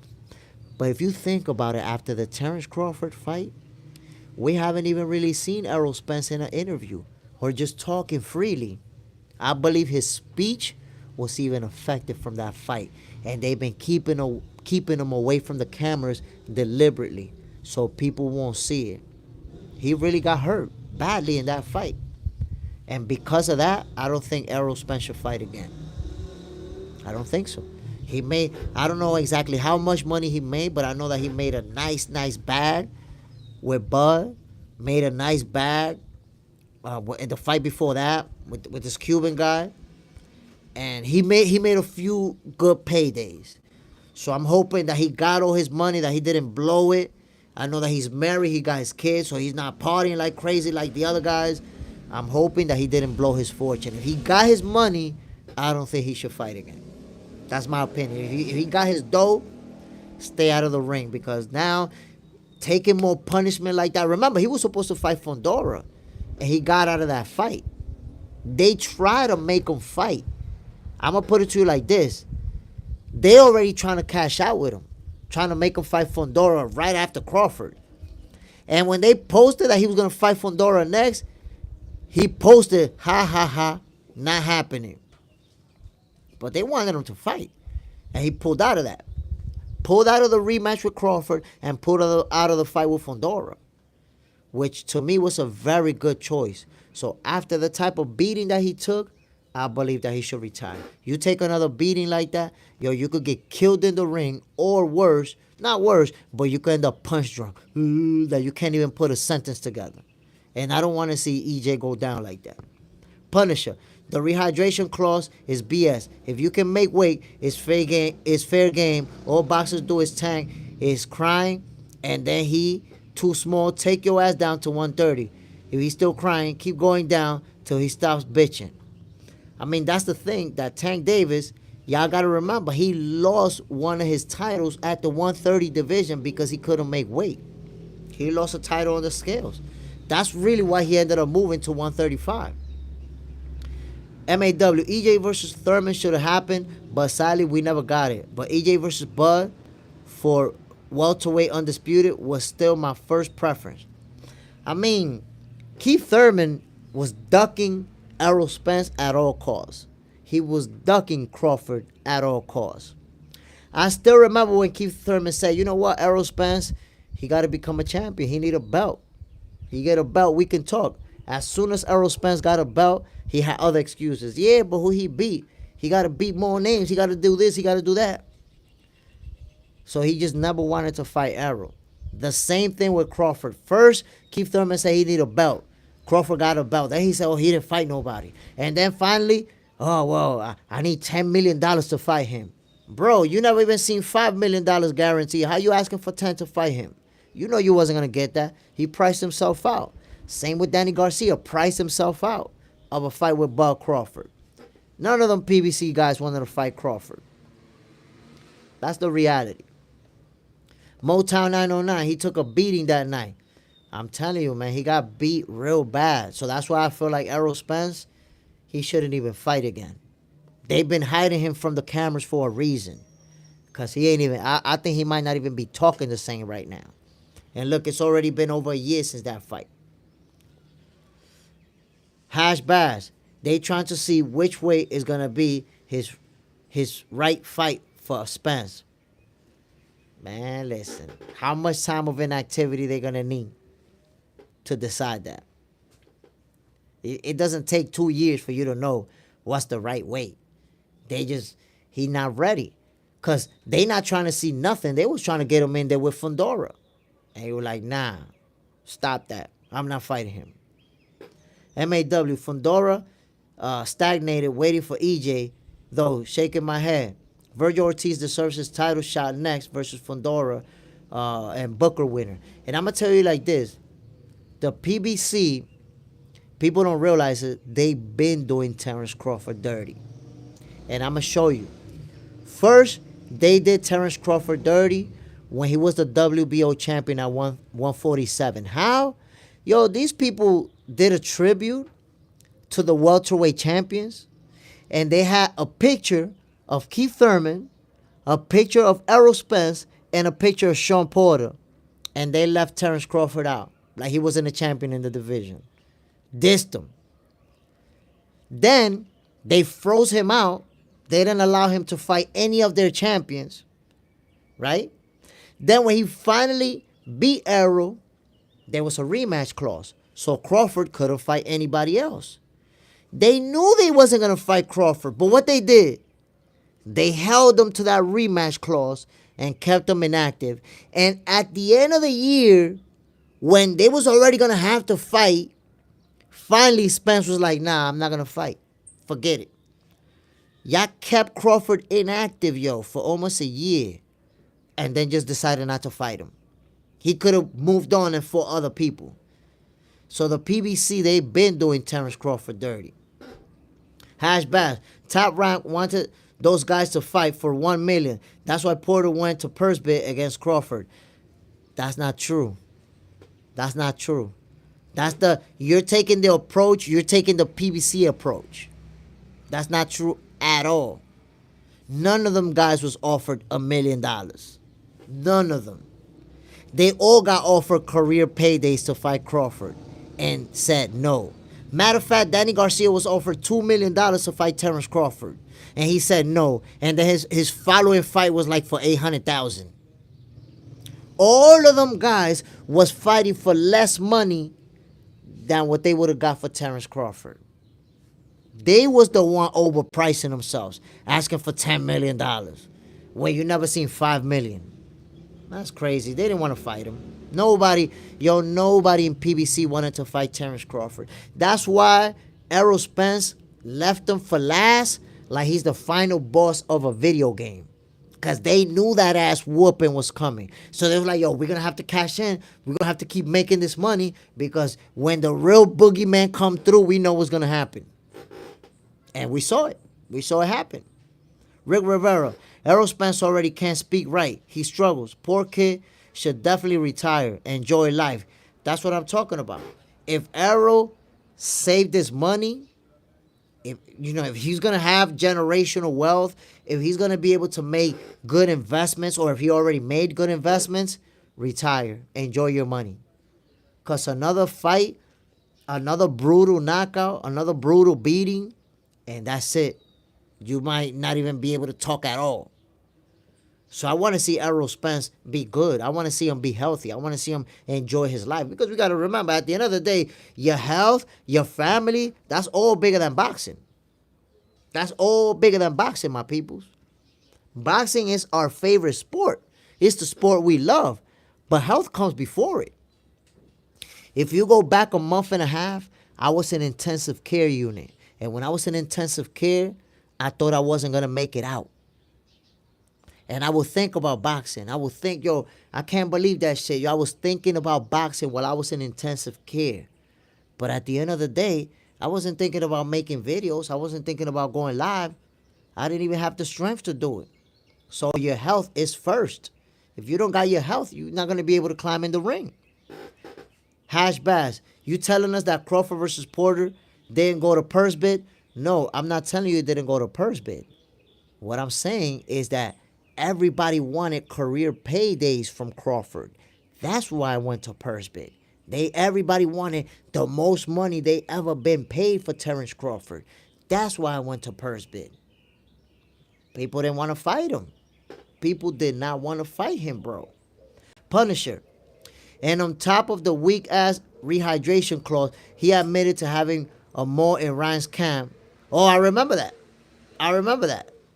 Said that Ryan was injured, and he said he knows where to hit him. I remember that. And it's funny because Ryan's injury was apparently in a rib, that he took a nasty shot in sparring. And that's exactly how he got stopped. Shot to the rib. Motown 909. Yup. So right. MAW, undisputed in the pinnacle, but unifying 3 belts is still a great accomplishment. That's a fact. Errol Spence is one of the great welterweights of this era. Errol Spence accomplished a heck of a lot and needs to be respected. And I think at this point he don't got nothing to prove. You can retire and you can say, yo, I did my thing. I did it. Went all the way to the top. And Errol Spence did it the hard way. Those 3 belts, he got it from 3 champions. No email champ. No belt was emailed to him. No belt that was vacant and he fought a nobody for that belt. No. He beat 3 legitimate champions. You got to respect Errol Spence. Punisher. Man, Ryan was straight bones. Had no meat to help protect that injured rib. Yo, he looked like a crackhead. If you look at the weigh-in, Ryan Garcia, Tank Davis, Ryan looked like a crackhead for that weigh-in. Motown 909, and the accident put it on EJ. To be honest, the accident, I don't agree, did a lot. To me, that's the type of accident that just looks a lot worse than what it was. You know, you see a car that flipped. Then there was footage of the car actually flipping and going through the dust. But the accident wasn't as bad as it seemed. And you know why I say that? Errol Spence did not suffer a single broken bone in that accident. Errol Spence did not suffer a single big shot to the head in that accident. Errol Spence did not suffer a concussion in that accident. You know what was Errol Spence's worst injury? Broken teeth. He broke teeth. He actually, it's crazy to say this, but this is one of the few times where somebody is actually saved by the fact that he wasn't wearing his seatbelt. Because he got ejected from the car, so the actual shot that he took was from landing outside the car. But he didn't break anything. He didn't have any injury that lasted a long time. Miguel Rodriguez, bro, he smashed his face on the ground. You see, you're describing it like that. He smashed his face on the ground. But how bad did he smash his face when he only busted teeth? He didn't break his nose. He didn't break his nose. He didn't break his eye sockets. He didn't break his cheekbone. Come on now. You okay? Of course he was unconscious. He fell. He was ejected from his car at a fast pace. But look at the injuries that he suffered. Because when you say he smashed his face and he was unconscious, you're not addressing the injuries. The injuries that he suffered, not a single broken bone. So how hard did he smash his face, like you're saying, when he didn't break his cheekbone, didn't break his nose, didn't break his orbital? He didn't have any broken bone in his whole body, bro. He got lucky. He got lucky. You're saying his brain was shook. You're being a doctor. You're being a doctor. Because, again, we're talking about the worst injuries that he suffered and got treated for. He didn't have no brain injury. So you're saying his brain was shook. Talk about the facts, my guy. Because you're giving your opinion. His brain, his face was smashed, is your opinion. He didn't suffer a single broken bone in his face. His brain was shook. He didn't suffer no brain damage in the car accident. I'm telling you the facts based on the medical reports. The accident wasn't as bad as people wanted to make it. It's crazy because after that accident, look what he did to Ugas. Stopped him. Errol Spence was the first fighter to stop Ugas. Look what he did to Danny Garcia. Beat him up. So he beat this guy up, beat 2 world championship caliber fighters, but as soon as he fought Crawford and got beat, the accident. It's like the accident left when he beat those guys, and then the accident came back when he lost to Crawford. Come on now. He was definitely speaking slower after the accident, got back, and look at the tapes. Come on, man. Errol Spence always talk like that. Go back further. This guy's from Texas. That's how they talk in Texas. They talk slow. They got a different speech pattern. Miguel Rodriguez, I knew Bud was going to beat Spence. I'm a huge Bud guy. MAW, Tell them, Jay. I'm trying to tell you, my peoples. If you look at the car accident, it's a lot worse than it looked because Errol Spence did not suffer major injuries. It's not about the accident, it's about the injuries that he suffered. That's what we got to talk about. What injuries did he suffer? My mans didn't even break a pinky. Not even a pinky. Arms was good, legs was good, torso was good, head was good, except that he busted some teeth out. Busted teeth. That's what he got. Come on now. Punisher. Did he get a back injury? Nope. He didn't get a back injury. You can look it up. Trust me. I don't cap. I don't make stuff up. Did not have a back injury at all. People with victim mindset will always come up with excuses. It's excuses, my people. Errol Spence. And here's the thing about it. When he had that car accident, he fought Terrence Crawford, like 3 years later? I always ask people, tell me one injury that he suffered that you think lasted 3 years and it still affected him 3 years down the line. And nobody could point at anything. Yo, the only thing that affected him from that car accident, when he fought Ugas, he got his mouthpiece knocked out and he thought that his teeth came out. That's why he froze for a second and Ugas caught him with a couple shots right there. Boom, boom. Because he thought that his teeth came out. So the car accident, the teeth that he lost, he already got, the other joints put in. But when the mouthpiece got knocked out, he thought his teeth came out too. And that's why he lost focus for a second and ate a two-piece from Ugas. MAW, spinal. Warlock, people with, Corey Walton. My bowels ain't on lock and coffee ain't helping. Damn. I don't know what to do with that, my guy. MAW jokes. That was that Mike Tyson spinal. Man, listen. I'm gonna tell you like this. Joke or no joke, real talk, Errol Spence did not suffer any injuries from that car accident that carried over all the way to the Terrence Crawford fight. Terrence Crawford beat him because he was simply the better fighter. That's it. That's what happened. Y121Zs. Earl should fight some tomato cans like Berlanga just did and make easy money without high risk. He could do that. He could definitely do that. But we don't know what Errol Spence would step in the ring. I mean, what if Errol fights and he get knocked out by a tomato? That's going to mess up his whole legacy. Cypher 22, my brother, my bad. I did not see your question. If you could throw it in there again, and I'll definitely try to answer it.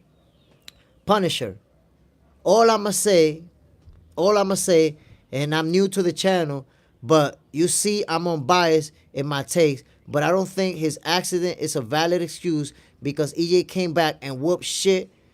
But what I will say is he did look high. So he could have been high.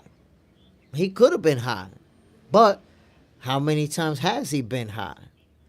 We just didn't pay mind to it because he didn't get his ass whooped. But Errol Spence, Jamaican, he a smoker. He been smoking weed. That's what he been doing. Blue Moon Tiger King. Anthony Joshua has been back to land a shot at the WBO world title if Alexander Usyk vacates. I mean, I think Anthony Joshua's done enough that if a title is vacant, he could get a title shot. I think he's done enough. But Joe Joyce, Dubois, these guys, they need their shot. MAW, EJ was a real one, but was just better. Maybe EJ should just be a softer touch to end career with a W. Yeah, that could happen too. I like that idea. Naseem Hamed did that. Naseem Hamed lost to Marco Antonio Barrera, got his ass whooped, and what he did, fought one more opponent in a very small venue that most people didn't even know about that fight until after that had happened, and he beat that guy and then retired. just to walk out of there with a win. Rick Rivera, Berlanga, a clown. He shouldn't even be mentioned in a boxing combo. I mean, to be honest, I'm not in on the Berlanga bandwagon. I just haven't believed in him. And the reason I say that is because if you see Berlanga and Xander Sayas 6 years ago, they were like right there, both of them, like real good, developing. And Xander Sayas, every fight you see him just keep getting better, better, better. And Berlanga looks like the same guy that we seen 6 years ago. He looks like the type of guy who he'll beat up tomato cans, climb up to fight the big boys, and get his ass whooped. That's what he looked like to me right now. Cypher 22. When the New York State Athletic Commission failed to overturn the decision, Roach versus Davis, did it leave a bad stain on the integrity in boxing, in your opinion? I would say it left a bad taste, and people just don't trust the New York State Athletic Commission. They came off as a commission that has no integrity and like they're possibly corrupt. It did affect boxing because it gave that fuel to more people to be able to say boxing is faked, boxing is rigged. And if you're a true boxing fan, you don't want people to feel that way. You want people to feel like the competition is legitimate. So it did leave a stain on boxing. Y121Zs. Your channel's cool. Salute. Appreciate you, my brother. You already know what it is, man. No bias, no cap, no hating. Just real talk, real boxing. All the time. Punisher. Anyways, I'm glad you're okay. And I'm looking forward to having many boxing combos, seeing your channel grow, and your love for my favorite sport. Man, listen, I'm gonna keep it 100, man. At one point, I thought I wasn't gonna make it. When I was in intensive care, I actually saw a few people getting taken out in a box. And I wondered, am I gonna be going out of here in a box too? I got a 3-year-old son. I thought about my son. Am I gonna make it out of here? Is this it? I really thought about it. But God gave me a second chance, my peoples, and I'm gonna make the best of it. For sure. Rick Rivera, Berlanga, a little kid. His mentality is equal to a pigeon. Needs a lot of growing up to do. I mean, I don't like the way Berlanga moves, man. Berlanga, he a goofball. He a goofball. He be acting like he's a world champion, like you haven't accomplished nothing. El Fantasma, de Gerardo Leden. Saludos, buenos dias. What's the deal, my G? Appreciate you coming through, brother. MAW, dang, appreciate you, Jay. Yo, real talk, my brother. It really wasn't looking good, man. I went in there, I had cholera. If you know about cholera, that's a bacteria that has killed a lot of people. And while they were treating that, it turns out I also had salmonella. By the time they realized I had salmonella, that shit had already messed up my entire gallbladder. So I had to go in for emergency surgery to have my gallbladder removed. Eyes were swollen, mouth was swollen, nose was swollen. I lost mad weight. My family was already talking about if I passed away, they was gonna sue the hospital, all type of crazy shit, man. But like I said, God gave me another chance, and we gonna rock. We gonna make the best of it. Punisher, nah, man, you seem like a cool ass dude. I'm glad you're okay. Happy to be here, my peoples. Happy to be here and doing boxing like I love to do. Damn, glad you fought back, Box Hunter with Jay Smith. I fought hard, and I made it through. I made it. In fact, when I was in intensive care, there was a fighter who was gonna fight, and my wife snuck my phone in, and I did one video thinking that it was gonna be my last. I think I only posted that. I posted that as a story. I want to see if I could find that story for you guys, so y'all could see how it was, man. Because I had a tube going in here, giving me medicines and giving me my food because I couldn't eat through my mouth. I had 5 wires connected to my chest. I had another one connected to my kizak for me to pee.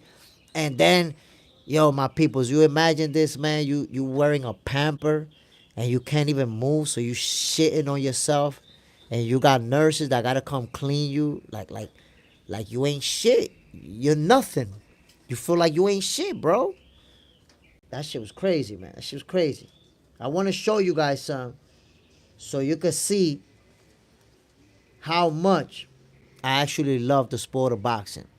Rick Rivera, Berlanga record, wins, bunch of nobodies, one loss to Canelo. Yeah, you know, Berlanga, like I'm telling people, man, he's not him. He's not, honestly. He's a good fighter. He's a guy who he can beat the bums. He's not gonna beat the top level guys. It's just not gonna happen. He's not as good as they selling him to be. Now, this kid, Xander Sayas, that's different. Xander Sayas, he's for real, bro. I believe 100% in him. He's going to be a champion. He kind of even looks like Tito Trinidad sometimes. With that left hook, the guy's serious. But I want to show you guys this video, man. Stay locked in with me so y'all can see this video because it's interesting to see, even at my lowest moment in my life where I thought it might be over for me, I was still thinking about boxing. I was still, hoping that I could get back to this, to what I love. So I want to show you guys how bad I was and still thinking about the sport of boxing, even when I'm that fucked up. Watch this. Watch this, my people.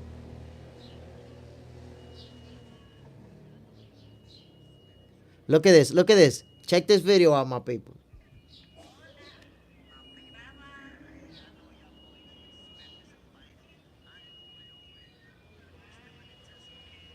You can't hear it because I don't got no audio, no speaker on this watch, but look.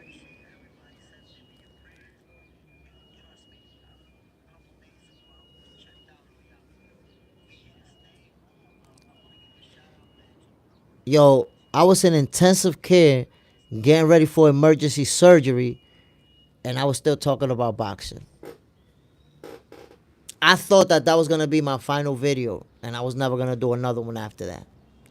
But here we are, talking boxing, my peoples. Yeah. Rick Rivera, health before death, bro. I see how you stay in shape. How many miles do you run? I actually started running last week because I've been recovering from that surgery. Since last week, I started running, and normally I do 6 miles a day, Monday through Fridays, and then on Sunday, I go on a long run, 10 miles, 15 miles, 20 miles, depending. But that's it. I'm trying to stay healthy. I'm eating healthy. I'm doing a lot of running. I'm just doing everything I can. My son is only 3 years old. I need to be around. I need to stick around. So I'm doing everything I can so I could be there for him. Punisher. Fighting doesn't just go down in a ring. You fall back and beat that sickness the fuck up. No doubt, my G. No doubt. I don't even know what to tell y'all, man. Like, I can't even describe what I went through, but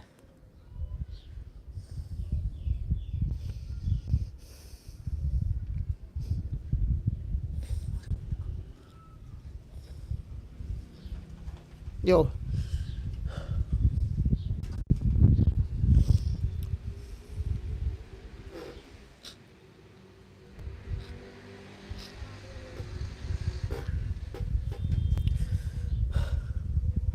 we're here. We're here, my people. That's what count. My peoples, I'm gonna end this live right now. I want to say thank you to all of y'all for supporting me, and we gonna keep doing this boxing. We gonna keep doing this boxing shit, my people. You know what I'm saying? I know y'all love the sport of boxing.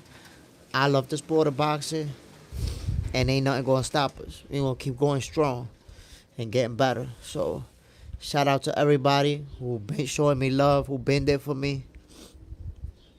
And it's only a matter of time. We're going to be number one. Ain't nothing could stop me. God gave me a second chance, and I promise y'all, I'll make the best of it. Yo, salute to everybody, man. I really appreciate everybody who showed me that love. I'm about to get out of here. Just want to say one love to everybody. I'm going to be live again later tonight at 7 o'clock. p.m. Eastern time. My bad, I get a little bit emotional. You know, I went through it, but I'm here. We here, my peoples. Yo, one love to everybody. Shout out, and I appreciate the love, y'all. Peace out.